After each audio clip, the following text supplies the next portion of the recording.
നീ കാല് പിടിച്ച് മാപ്പ് ചോദിക്കേണ്ടത് ആ പാവം പെൺകുട്ടിയോടാ, രാധികയോട്. ഒരു കാര്യം ചെയ്യും, ആ പെൺകുട്ടി നിനക്ക് മാപ്പ് തരാൻ തയ്യാറാവുകയാണെങ്കിൽ ഞങ്ങൾ പരിഗണിക്കാം.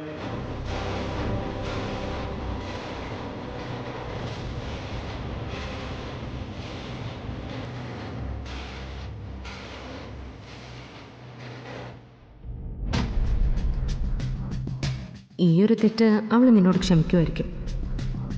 പക്ഷേ ഒരു കാര്യം ഞാൻ പ്രിയങ്കയോട് വ്യക്തമായിട്ട് പറയാം.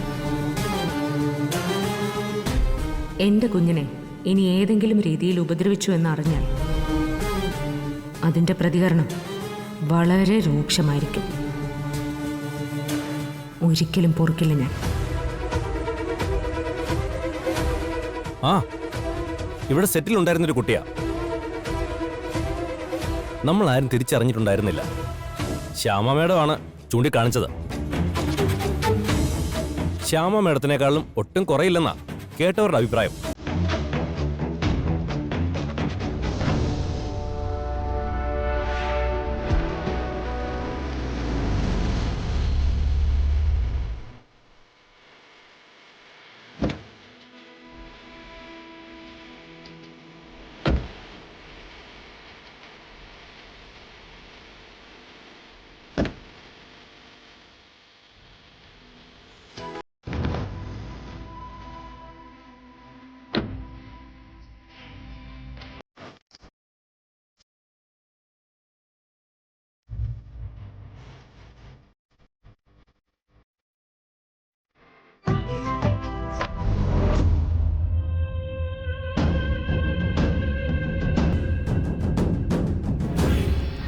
അതെ, എല്ലാരും ഒന്നും കൂടെ വന്നേ. എല്ലാരും വന്നേ. രാധിക, കൺഗ്രാറ്റ്സ്. താങ്ക്സ്. എല്ലാരും ഗംഭീര അഭിപ്രായമാ. എന്റെ ജഗദീഷ, ഞാൻ നേരിട്ട് കേട്ടതല്ലേ, തുടക്കം മുതൽ അവസാനം വരെ ഞാൻ അന്തം വിട്ടിരിക്കുമായിരുന്നു. സത്യം പറയാലോ. ഫ്രണ്ട്സ്, നമ്മുടെ എല്ലാവരുടെയും കൂട്ടത്തിൽ നമ്മൾ ആരും തിരിച്ചറിയാതിരുന്ന മാണിക്കക്കല്ല് പോലുള്ള ഒരു ആർട്ടിസ്റ്റ് ഉണ്ടായിരുന്നു. അതിന്ന് വെളി വന്നിരിക്കുക. അതിന്റെ സന്തോഷം നമുക്ക് എല്ലാവർക്കും ഒരുമിച്ച് അനുഭവിക്കാനുള്ളതാ.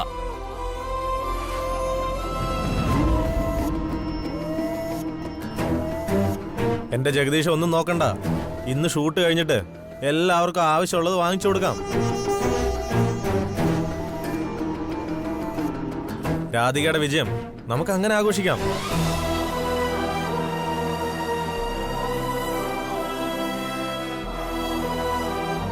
ആ, ഇതാ നമ്മുടെ സെറ്റിന്റെ ആദരവ് നമ്മുടെ പ്രിയപ്പെട്ട ഗായിക രാധികയ്ക്ക് സമർപ്പിക്കുകയാണ്. നമ്മുടെ ആദരവ് രാധികയ്ക്ക് കൊടുക്കുന്നത് നമ്മുടെ നായിക പ്രിയങ്കയാണ്.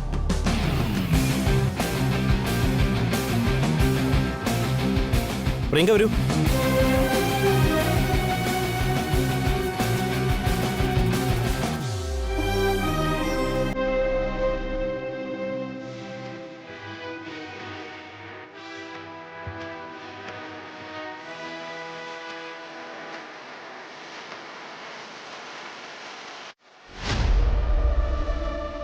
കൺഗ്രാറ്റ്സ്.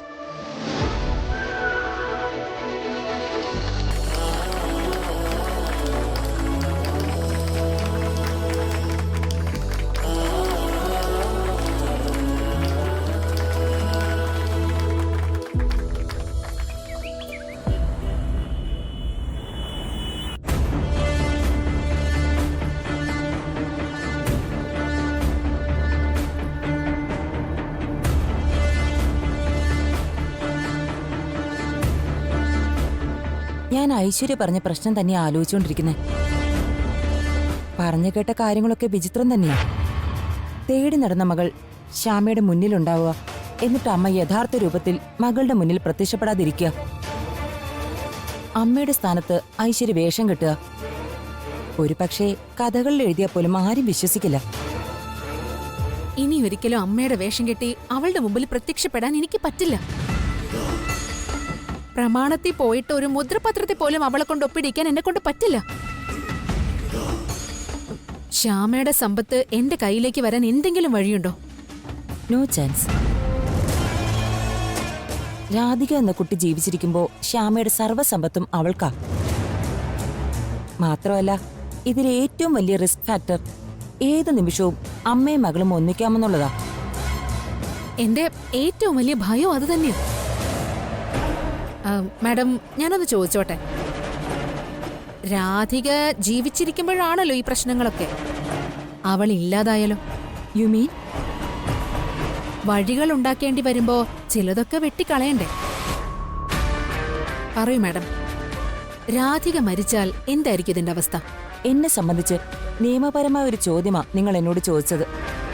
മുൻപാണെങ്കിൽ ആരും അറിയാത്ത ഒരിടത്ത് ആ കുട്ടിയുടെ ജീവന് എന്തെങ്കിലും സംഭവിച്ചു പോയാലും ഒരു കുഴപ്പമില്ലായിരുന്നു. ശ്യാമ പണ്ട് ഒപ്പിട്ട് തന്ന പവർ ഓഫ് അറ്റോർണി കൊണ്ട് ഐശ്വര്യക്ക് കാര്യങ്ങളെല്ലാം ചെയ്യാമായിരുന്നു. ഇപ്പോ ശ്യാമയ്ക്ക് കാര്യങ്ങളെല്ലാം അറിയാലോ. അപ്പൊ സ്വാഭാവികമായിട്ടും ആ കുട്ടിക്ക് എന്തെങ്കിലും സംഭവിച്ചാ സംഭവിക്കുന്നത് ഒരു അനാഥ കുട്ടിക്കല്ല, ശ്യാമയുടെ മകൾക്കാ. ഞാൻ പറയുന്നത് ഐശ്വര്യക്ക് മനസ്സിലാവുന്നുണ്ടോ? അങ്ങനെ സംഭവിച്ച അവിടെ 2 വഴികളുണ്ട്. ഒന്നുകിൽ ശ്യാമയ്ക്ക് എല്ലാം ഇട്ടെറിഞ്ഞ് എവിടേക്കെങ്കിലും പോകാം, അല്ലെങ്കിൽ താൻ ഒരുപാട് സ്നേഹിച്ച തന്റെ മകളുടെ ഓർമ്മയ്ക്ക് വേണ്ടി ഈ കണ്ണായ സ്വത്തുക്കളൊക്കെ വിനിയോഗിക്കാം. ചാൻസസ് ആണ്. മാഡം, എന്തെങ്കിലും ഒരു മാർഗം എനിക്ക് പറഞ്ഞു തരുമോ? രാധികയ്ക്ക് എന്തെങ്കിലും സംഭവിക്കുന്നതോ സംഭവിക്കാതിരിക്കുന്നതോ ദാറ്റ്സ് അപ്പോൺ യു. അതിനു മുൻപ് ഐശ്വര്യ ആവശ്യപ്പെടുന്ന മുദ്രപത്രങ്ങളിൽ രാധിക ഒപ്പിട്ടിരിക്കണം. അവകാശങ്ങൾ ഐശ്വര്യക്ക് കൈമാറിയിരിക്കണം. അതാണ് ശേഷിക്കുന്ന ഒരേ ഒരു വഴി. You got it? Okay madam, എനിക്ക് മനസ്സിലായി. ഇനി വേണ്ടത് ഞാൻ ചെയ്തോളാം. എനിക്കേ ചാകാൻ പറ്റില്ലെന്നേ ഉള്ളൂ, കൊല്ലാൻ പറ്റും.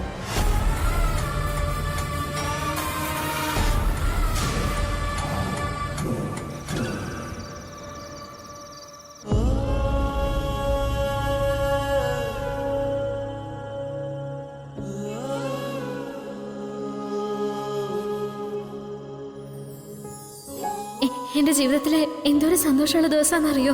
അറിയാം. മോള് നന്നായിട്ട് പാടിയെന്ന് എല്ലാവരും പറഞ്ഞു. പാട്ടിന്റെ അല്ല, ഞാൻ ശ്യാമ മാഡത്തിനോട് സംസാരിച്ചില്ലേ, ശ്യാമ മാഡം എന്നോട് മിണ്ടിയില്ലേ, അതിന്റെ സന്തോഷ.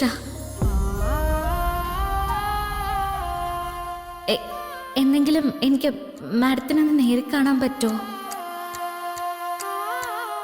ഒന്ന് അടുത്ത് നിൽക്കാൻ പറ്റുമോ? ആ സ്ത്രീ എൻ്റെ ആരും അല്ലായിരിക്കും, പക്ഷെ അവരെന്നെ കൊണ്ട് സ്വത്തൊക്കെ എഴുതി വാങ്ങിക്കാൻ ഉദ്ദേശിക്കുന്നുണ്ടെങ്കിൽ എന്റെ ജന്മത്തെക്കുറിച്ചൊക്കെ അറിയാവുന്ന ഒരാളായിരിക്കില്ലേ?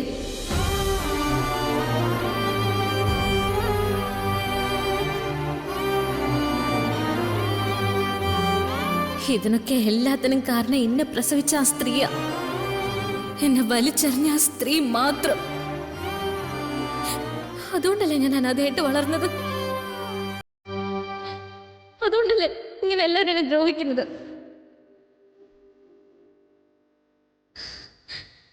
എന്നെങ്കിലും ആ അമ്മ എന്റെ കൺമുന്നിൽ വന്ന് നിന്ന, എന്റെ ഭഗവാൻ അവരെ എന്റെ കൺമുന്നിൽ കൊണ്ടുവന്ന് നിർത്തിയ. ഒരുപാട് ചോദിക്കാനുണ്ട് എനിക്ക്. വലിച്ചെറിഞ്ഞവർക്ക് വേദനയൊന്നും ഉണ്ടാവില്ല, പക്ഷെ വലിച്ചെറിയപ്പെട്ടവർക്ക് അനുഭവിച്ചതിന് കയ്യും കണക്കും ഉണ്ടാവില്ല.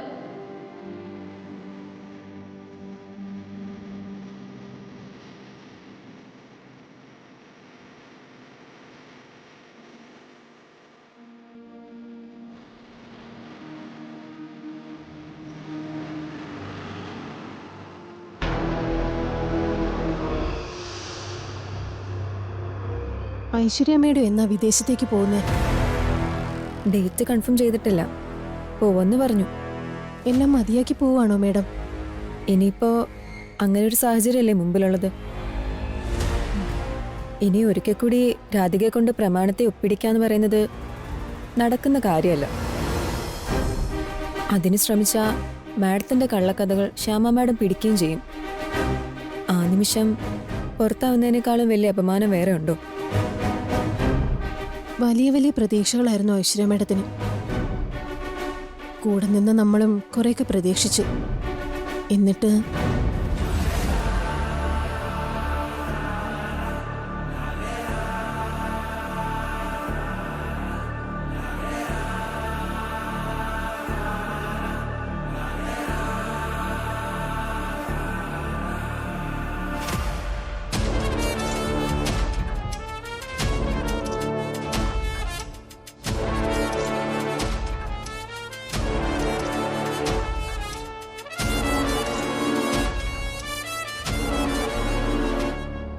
മാലിനി, ഞാൻ ഈ യാത്ര തീരുമാനിച്ചത് എല്ലാം തോറ്റു മതിയാക്കിയിട്ടോ തോറ്റൊന്ന് ഉറപ്പായിട്ടോ അല്ല.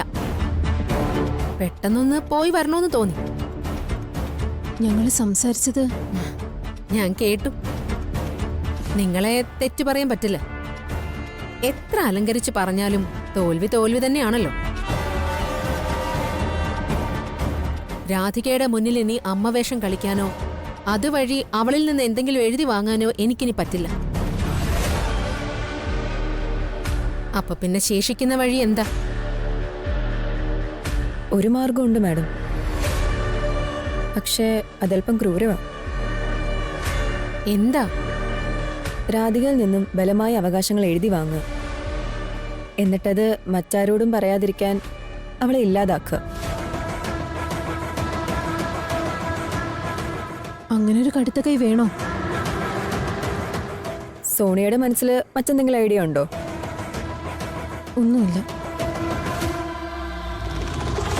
സോണിയ, മാലിനി പറഞ്ഞത് തന്നെയാണ് മാർഗം.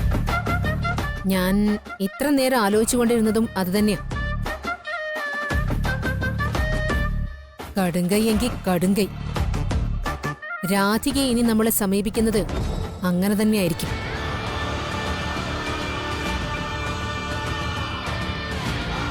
തൽക്കാലം നമുക്ക് നേരിട്ട് ഇറങ്ങാൻ പറ്റില്ല. അവളെ തട്ടിക്കൊണ്ടുപോയി കസ്റ്റഡിയിൽ വെക്കാനുള്ള ആളുകളെ നമുക്ക് വാടകയ്ക്കെടുക്കാം. അത് കുഴപ്പമൊന്നുമില്ല. അത്തരക്കാര് ഈ സിറ്റിയിൽ ഇഷ്ടം പോലെയുണ്ട്. അവരിൽ ആരെയെങ്കിലും ഉപയോഗിച്ച് നമുക്ക് കൃത്യം നടത്തണം. തടസ്സം മകളാണെങ്കിൽ മകൾ, അമ്മയാണെങ്കിൽ അമ്മ. ചാകാനാണ് വിധിയെങ്കിൽ രണ്ടും ചത്തുപോട്ടെ. അമ്മയും മകളും ഒരുമിച്ചൊടുങ്ങിയ അവര് സ്വർഗത്തിൽ പോയി ജീവിച്ചോളും. ഭൂമിയിലെ സ്വർഗം നമുക്കും കിട്ടും.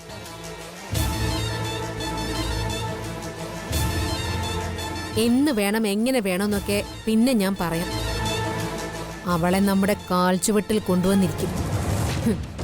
നമ്മൾ പറയുന്നത് അനുസരിപ്പിക്കുകയും ചെയ്യും. ഇത് ഐശ്വര്യയുടെ തീരുമാനം.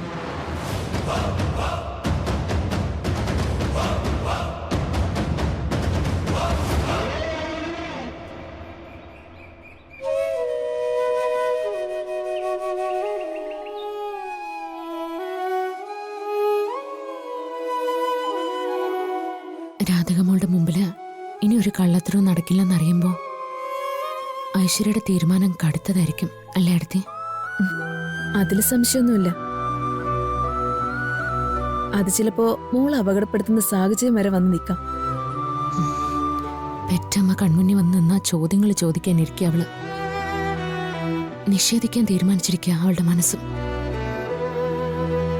പിന്നെ എങ്ങനെ അടുത്തി ഞാനത് തുറന്നു പറയാ?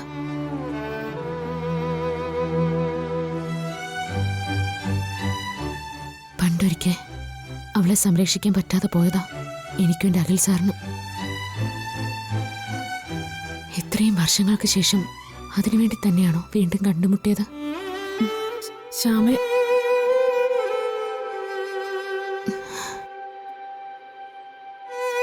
ഗതികേട് ആലോചിക്കുമ്പോ കരഞ്ഞു പോവാ ഞാൻ അവളുടെ അമ്മയാണെന്ന് പറഞ്ഞിട്ട് അവൾ എന്നെ നിഷേധിച്ച ആ നിമിഷം ഞാൻ അവസാനിച്ചു പോവും. അല്ലെങ്കിൽ അവൾക്കാണ് ആ വിധി.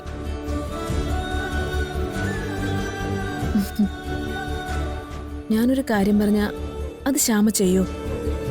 എന്താ? ഇത്രയും കാലം ഐശ്വര്യ ചെയ്യുന്ന വൃത്തികേടെല്ലാം അറിഞ്ഞിട്ടും ശ്യാമ അവളുടെ മുന്നിൽ തല കുനിച്ചു നിന്നില്ലേ? ധൈര്യമുണ്ടോ ഐശ്വര്യയുടെ മുന്നിൽ തല ഉയർത്താൻ? അവളുടെ നേരെ കൈ ചൂണ്ടി സംസാരിക്കാൻ? ശ്യാമയുടെ ജീവിതത്തിൽ ഇനി ഐശ്വര്യക്ക് സ്ഥാനമില്ലെന്ന് മനസ്സിലാക്കി കൊടുക്കാൻ? രാധികമോളുടെ മുന്നിലല്ലേ അമ്മയായിട്ട് പ്രത്യക്ഷപ്പെടാൻ തടസ്സമുള്ളൂ. പക്ഷേ ഐശ്വര്യയുടെ മുന്നിലാകാലോ. പറഞ്ഞു കൊടുക്കണം ശ്യാമേ. ഇത്രയും കാലം ഫിദയുടെ വേഷത്തിൽ അവളെ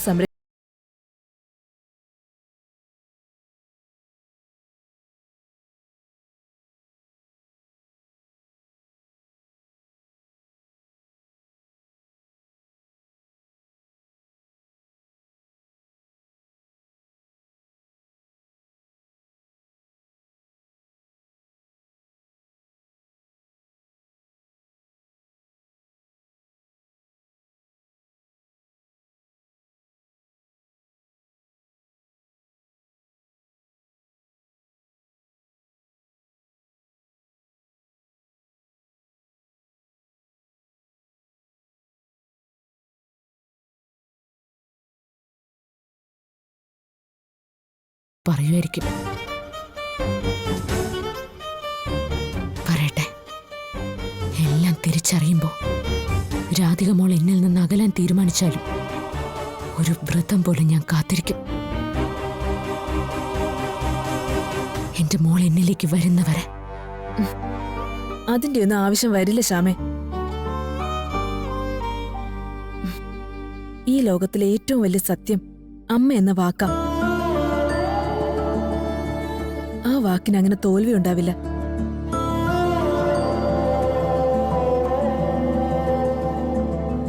ദൈവത്തിന്റെ കരുതല് ഏറ്റവും ചേർന്ന് നിൽക്കുന്നത് അമ്മയോടാ.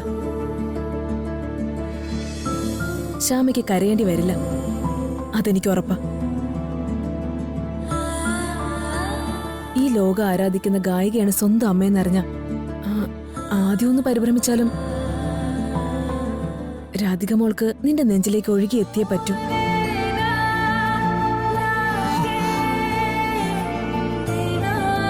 താങ്ക്സ് എടുത്തേ, ഇങ്ങനൊരു തീരുമാനം എന്നെ കൊണ്ട് എടുപ്പിച്ചതിന്. എന്റെ മോൾക്ക് വേണ്ടി ഇതിനേക്കാളും നല്ലൊരു കാര്യം എനിക്ക് ചെയ്യാനില്ല. എന്റെ മോൾ എന്നിലേക്ക് തിരിച്ചു വന്ന ഐശ്വര്യയെ മാന്യമായിട്ട് യാത്രയാക്കണമെന്നാണ് ഞാൻ തീരുമാനിച്ചത്. അവർക്ക് കാര്യമായിട്ട് എന്തെങ്കിലും കൊടുക്കണം, അവരെ സെറ്റിൽ ചെയ്യണമെന്നൊക്കെ. പക്ഷെ ഇനി അതില്ല. ഒരു ചില്ലി കാശ് പോലും ഞാൻ കൊടുക്കില്ല. കാരണം കുറച്ചു കാലമെങ്കിൽ കുറച്ചു കാലം അവൾ എന്റെ സ്ഥാനം മോഷ്ടിച്ചെടുത്ത് എന്റെ മോളുടെ അമ്മയെന്ന് പറഞ്ഞു.